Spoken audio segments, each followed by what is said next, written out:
जल्लोष अनुभवताना येथे वेगळीच नशा. वाहत्या झऱ्याचा वारा बेधुंद करतो आसमंत सारा.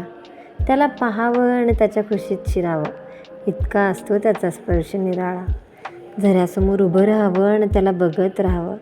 बघता बघता चढते त्याच्या रंगांची नशा आणि होतात भावना व्यक्त अगदी पांढऱ्या शुभ्र वस्त्रांची. झऱ्यासमोर उभं राहता दोन्ही हात फुलावं आणि त्याच्या प्रत्येक थेंबाने आयुष्य आनंदमय करावं.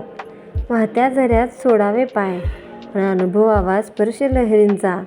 जाणवते मध्ये त्याची धावपळ, स्वतःला जिंकण्यासाठी करतो नेहमी धडपड. येतात संकटे हजार, कधी रोखली जाते त्याचीही वाट, तर कधी मोकाट सुटतो त्याच्याच स्वप्नांची गाठ आणि जाऊन लपतो अथांग समुद्राच्या घोळक्यात आत.